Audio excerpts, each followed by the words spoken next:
Ah oui, merci Nabande Kobosa déjà. Et belé bon message na kotala tindika place bozo ka ba info place bozo ka soigner surtout awa tout ça toujours pour na confirmer pour na soigner sur les kaka lamboka na biso abi.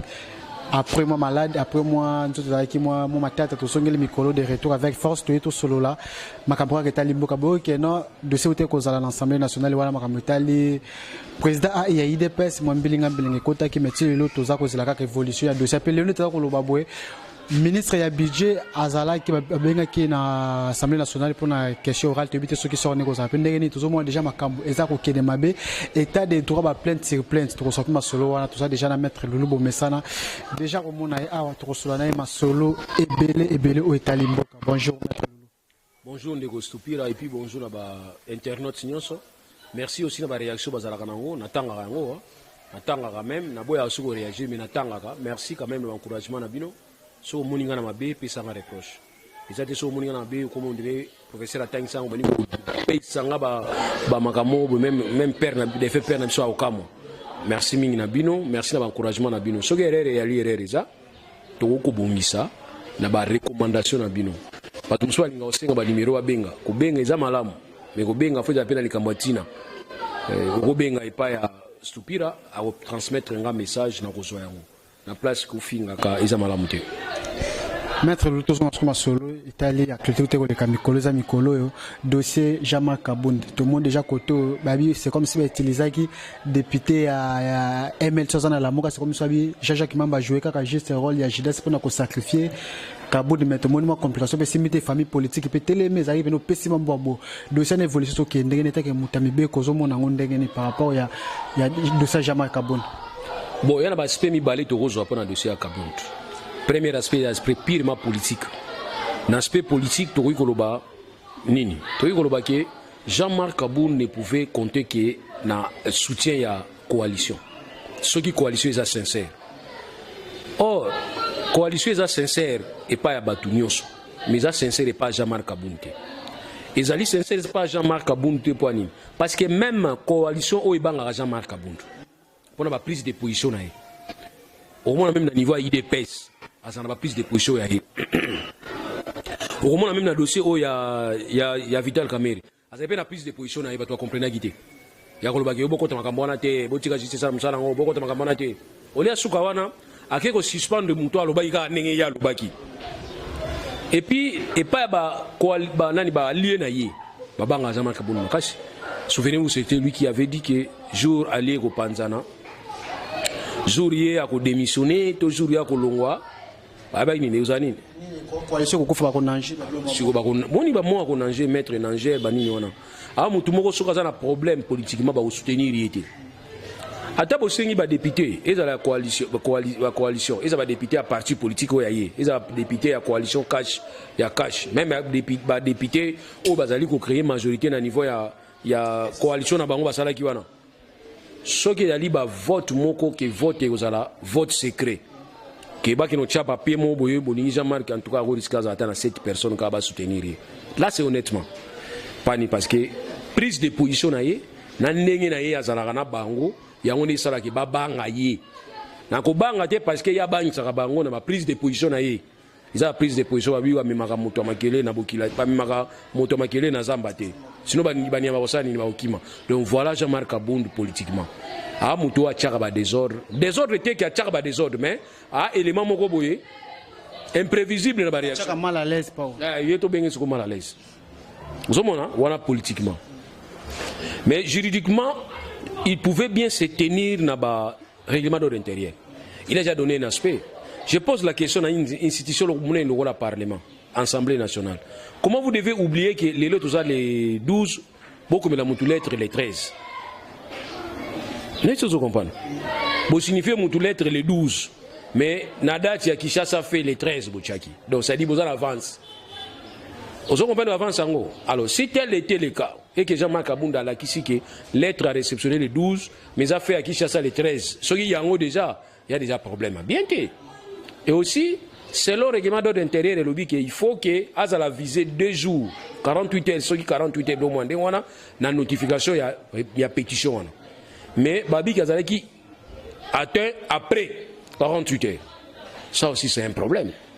Donc, c'est comme si tout est organisé et tout s'arrange pour basimise touche. Et puis yo moko pso bazo simiso touche, eza po ani ba vitesse na ye moko. Balobi congrès salama. Tendance à kokena congrès wana faudrait que moto mususu aloba yango na monoko na ye. O azali ata ko sénateur na compte à IDPS ou bien azata ko député na compte à IDPS. Comme ça n'est qu'à membre à plénière. Mais yo muto bureau. Te, ya on te bisa Jean-Marc Aboun. Jean-Marc Aboun bisiko ko yum kotsa mutu wana ko zala vice-président, eza bisika na yote. Yonde zala député. Mais zala toujours président ya IDPS. Parce que ko zala président de la République, moi déjà musika déjà par rapport à congrès, il y a déjà mabé, ceux qui parlent les cas ça la déclaration tengez appelé déjà mystique makamsusu. Ba déclaration nyo sur les gars bango basalaka, bato basalaka ngo, eza ba oyo te basalaka ngo ibimena mtuna bango. Nous vous comprenez pas. To la député moko boye, to yebi niveau na ye. Mais à l'école na défense moko boye, na limoso a plénière na tant à commoter pardon. Député wana a défendre dossier moko, a sauver même régime akala. Mais to la les député wana, nzoka député wana yete mutasala kiango. Vous comprenez? Ba komela ki ba pesier a maîtriser on a mutu, ake ko tanga on a plénière. Ba to abeti maboko. Mais bisous doit se ba to se baza, ba to se ya sous-marin. To tient à sous-marin to comprendre que moi non ba le yete. O ezalo boko mutu makasi. Jean-Marc Aboun aussi pouvait faire ça. Na place que ya bima Jean-Marc Aboun président vice-président ya assemblée. Aloba o ya loba kiwana. Ba ko zo député moko ya IDPS ba pesier déclaration wana. Kene ko boka déclaration wana. Ça aurait été mieux. Mais yé ditiko tak. Micro oyo, moi micro oyo. Ezara bien. Et Matisaka, mais même si tu te belé dans la prison, micro, il y a un monde qui m'a micro. Tout le monde a un micro, bah, émission Karaboy. Na lobby na quoi, moi, on a Kimi. On a studio, moi, télé, en direct, tu évites dans Nazali Banda. Non, mon bang, toi, Maître Luto, ça fait pas. Par rapport, il y a Makamajama Kabuto Moni, Vital Kamera par exemple, prison, a déjà positionné avec va soutenir Jamak, député, il y a INT, surtout à Cash. Mais déclaration, c'est comme si Bandekora, il y a Balien. Bandimi ni wana te positionné ta monika beza ba jenaye depuis ka ba kipe penate. Bon, s'il est sincère, ça va. S'il a fait cette déclaration de bonne foi, ça va. Mais écoutez, Adam n'a pas si déjà, pourquoi nani caméra ko ba ça va problème ce. Yo ningal banini. Alba que au procédure Keneti na suka pétition na bozo yango, kasi ami bien ni sur problème. Il a déjà des problèmes trop aninga ba ça na été. Yango na mona zani obligé lo bané o ya lo bien avec neutralité. Voilà la vraie neutralité. Il a été neutre. Il y a dossier wana. Et il a pris une position. Plutôt à neutre, il a pris une position. Mais tandis que Kabunda a neutre, il y a Vital Kamere. Par contre, il y a la justice. On est la justice. On est la justice. Ça, c'est de l'hypocrisie. Hein, monsieur, c'est de l'hypocrisie. Ngai na sabo so yo fundanga bakanginga. Ngam na avocat. So fundinga bakanginga. To yo porter nga plainte. Yo na nga croix. Moni yonanga croix. Ngaza hypocrite. Je te dis la vérité. Yonanga croix. Si vous avez la justice, donc il croit, mais maintenant, vous allez mettre avocat. Moussa Nangati. Ça la boulot nanga. Mais si vous fundinga ni kamoto reçoit solution facilement ngana we fundanga. Yonanga croix. Ata père na biso kufa yo gana na na papa tigana na cimetière fanda kuna pola kuna. Croix. Parce qu'il y a certaines choses tu retrouver solution ngana facilement. Maître l'autre jour l'article mo pêche en Afrique a bimisi mikolo na été sur Italiano alobeli kaka ba confiance le surtout makama dossier caméra comparé on a dossier ya Guillaume Soro pena Ouattara c'est comme si na politique na biso ming en Afrique ils ala keno ba pique ba komaka ming ba ennemi. Bon, l'impression est venue non de ces deux personnalités que je salue, que je respecte, hein, Oezali, président Fachi et puis Kamere. Le problème n'est pas tellement venu de ce côté-là, et le problème aussi s'empirer dans la situation. Mais au moins, il y a il y a Abraham na Lot, bakabonaki. Abisi Abraham abisi Lot, yo kene na senga na matalikolo. Bien kene bonga na kende bo. Pourquoi parce que batonaye bazaro yo kanate. Ba esclave ya Abraham, ba travailleur Abraham, na ba travailleur Lot, bazaki tellement pembeni bazaro yo kanate. C'est ça aussi le vrai problème. Tu as un problème pas bateau bantura rabiso. C'est eux qui souvent parlent trop. Ils parlent trop pour rien. Au moment où il y a un conflit entre Vital Kamere et Tshisekedi, c'est nos gens, nos valets. Bon, Binati Nkutu. Donc, porteur des malheurs. Mais or, au moment entre les deux personnalités, je me suis dit que c'est ça. Ababi mutu sa manabi ko bafunde lié. Yo bafundi yo kine osamba. Ata lelo fundi moi sinanga. Ata tuza MPC ngala 1. Funinga? Fundi moi sinanga. So les infractions individuelles. Akine infraction na yemoko. C'est comme ça. Mais awa, c'est nos gens. Makangi. Eze sengo. État des droits. Tu mets d'abord pour la fachi. Par contre, Kakabino, au moins Bakangi, Ismaël, Soki Emmanuel, Kabamba, Tosoki, Ibrahim Kabila, au moins téléphone. C'est comme si c'était des trop pays libino. Au moins téléphone est sonné, Kaka, on a plus de téléphone est sonné. Au moins téléphone est sonné, Batiki, Bazolenga. Au moins Basissa Kanaki, Mokona, Basismandé, sur ordre fachi. Maintenant, nous on comprend plus. Toujours Basouté, quelle procédure, quel mécanisme. Donc il y a des bateaux bazo boma fachi za bateau bazali ko kanisa ke bazo soutenir. Or bateau bazo et les bateaux bazo sa fachi ke keba awa. Tala o yorobaki. Vous comprenez erreur pas ali.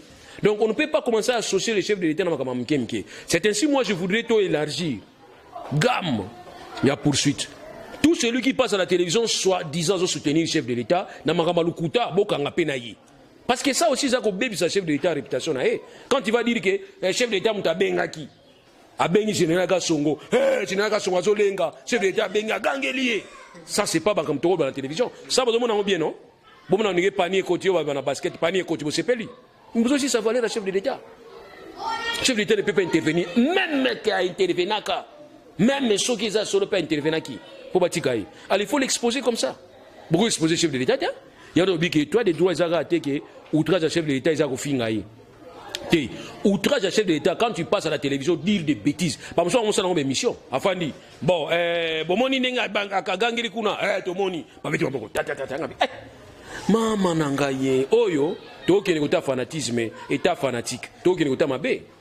On a lobby que, soki mutaleki na télévision ko lobaki ono, ezali chef d'État mutabenga kika songo po batika Ibrahim, mutu wana pe azali outrage.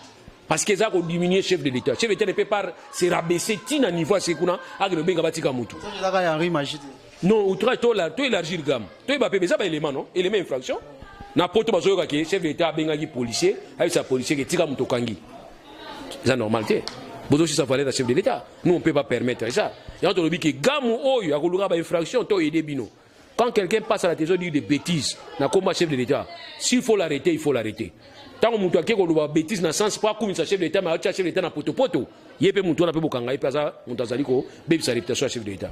Maître l'autre le banon par rapport à mutamibe ko état de droit babé c'est comme si et comme ko les capé surtout ko payer nemi côté na ba avocat na ba magistrat babé et comme le mukeka la justice tout ça na fils mko ko pas kene ko déposer plainte to ken ba tout comme ka keloko muke akeko funda bon ba te comme ko les capé comme ko exagérer ne ba bande to le barana Kinshasa. Mais c'est ça ma préoccupation constituant. Totalement, niveau esprit à conscience qu'il faut lutter contre l'impunité. Alors je ne vois pas comment c'est lutter contre l'impunité dans la justice privée.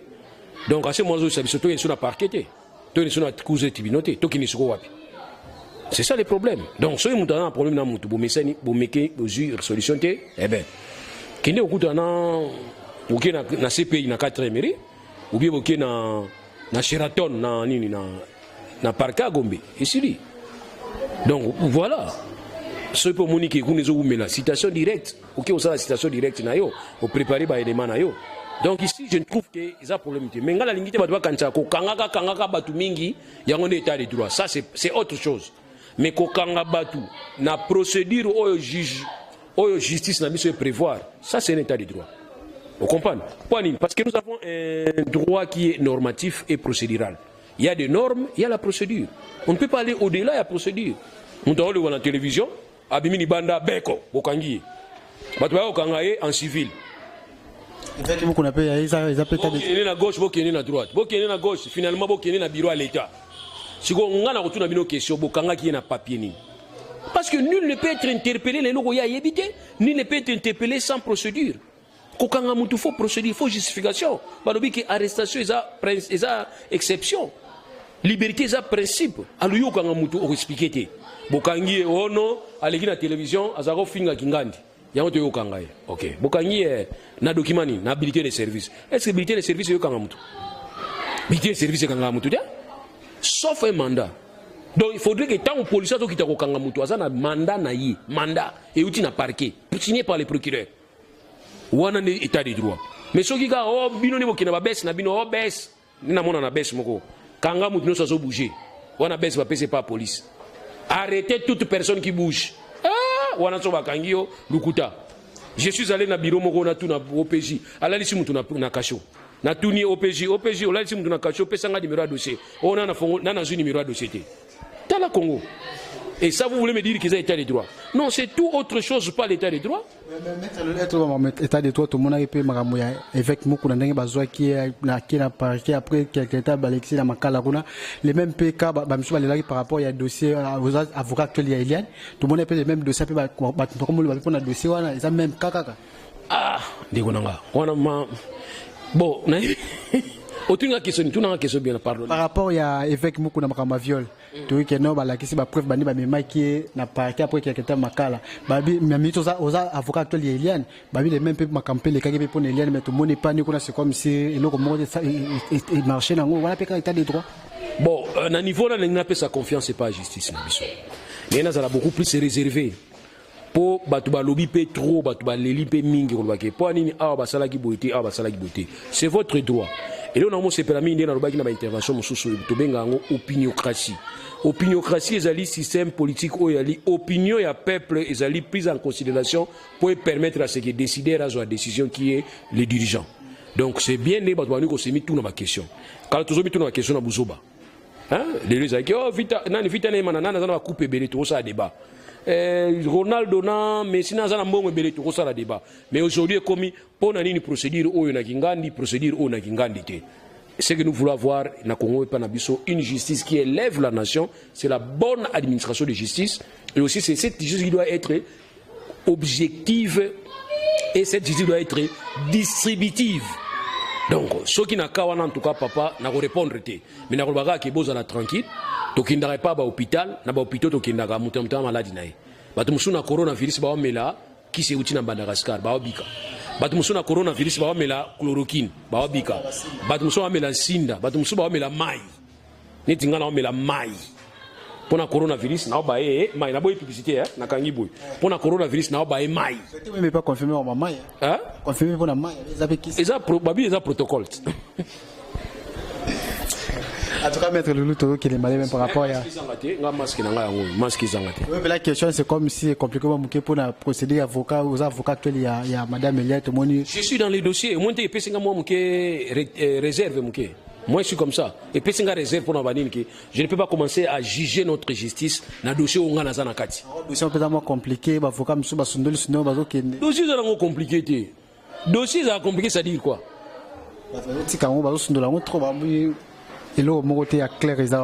Justement, clarté dans les logotés dans les yeba.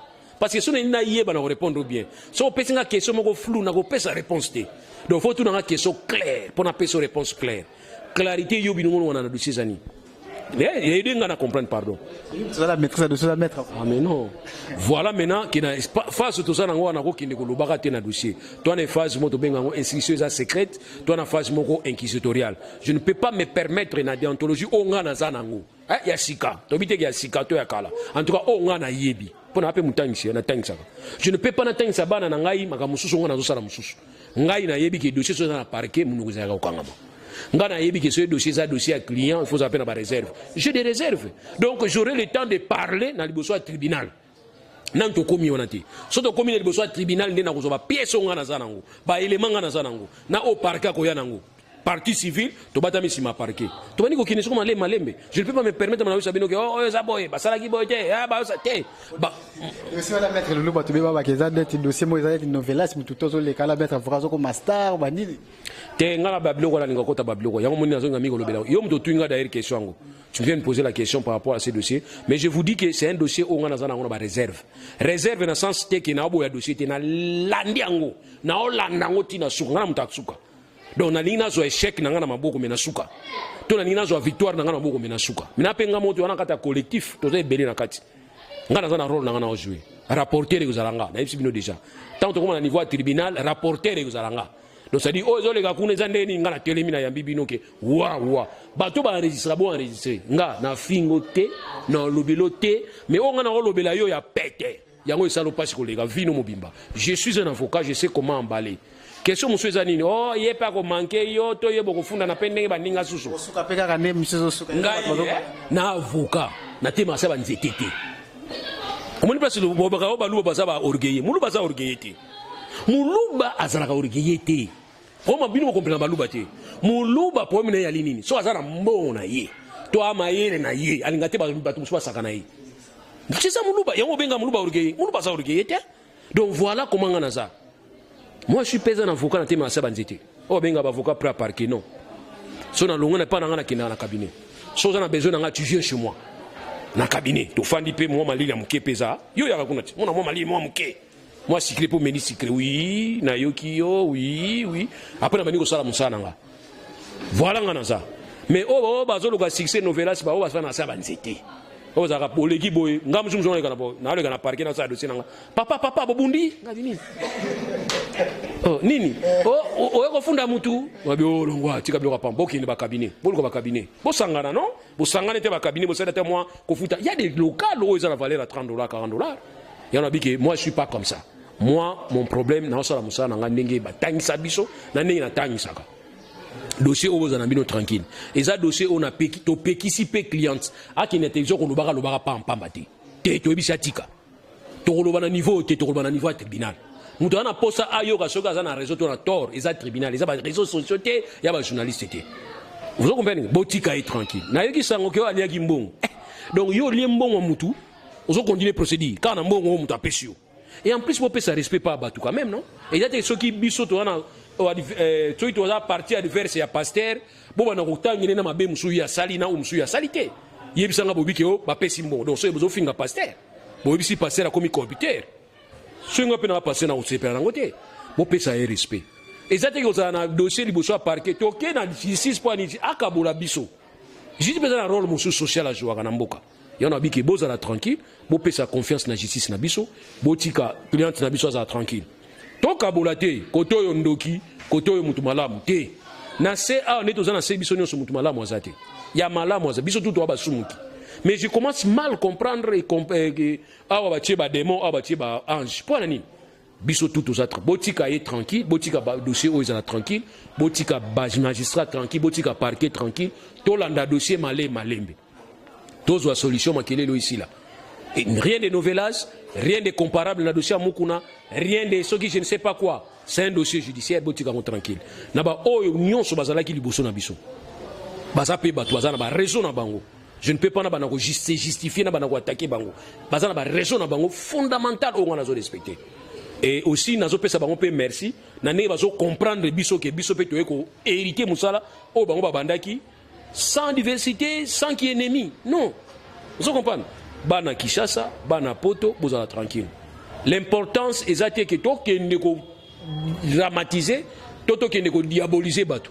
Mais l'importance to kende ko yoka nini le kaki to kende ko tala nani oba ko tia balance à justice ezanini botika client na biso acha kotoyo bino peso bozo soutenir mutu mususu botia pe na ngambo kuna na balance totala ningi kozala comme ça to ba kozwa auto kozwa kimia ezala surtout ya nzambe yango ne pas na biso et nzambe pas aider biso donc bozala calme tranquille mais population ça rezo tout la question pour répondre à la population pona nini maladie oyo boye maladie au protocole oyo bo expliquer que no moni nzoto oyo linga chloroquine te omoni c'est comme ça et l'autre aussi ngabino nde yangona né kimi ezala biso ba avocat to sala musana biso bo éviter conception la polémique na bino et avocat tant mabe sala mabiso sala raté tant bo violonaka to sala raté tant bo yibaka to sala raté avocat pe amona dossier na pesa clarté a défendre mais bi ki eza da clarté avocat défendra dossier oza o amoni na conscience na ya amoni dossier oza la monter atika moi j'ai des dossiers je défends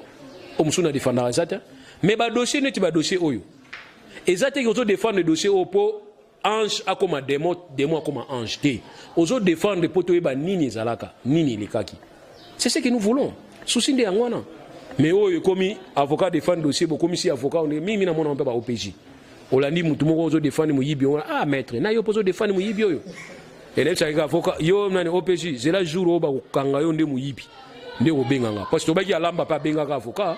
Est ce que oyebaka ki alamba bakangaka ye na butu wana te mpo monisco eyaka boyebaka yango? Est ce que boyebaka moto abengaka monisco ezalaki avocat? Avocat oyo atikelaka alamba carte ayebisi na alamba zwa oniokolaka biso avocat ju mosusu aza na besoin na biso. Alamba abengaki avocat na butu. Maître bayokokanga ngai. Maître abengi monisco eke kuna na ndako alamba. Lelo ozobela te mais bela coronavirus okosenga nimero ya moyembe ozobela te mais okoluka docteur jour okobela. Donc voilà rôle na biso. Merci beaucoup ezalaki maître Lulu na micro na biso ya tindika tozwaki penata tosula masolo en tout cas tokomi na suka ya entretien na biso. Merci à PDG Céleste Konzo na Philippines azotala biso. Merci à Mamelize Matondo Rifeki Somi na tout botala tindika tokomi na suka na bité maître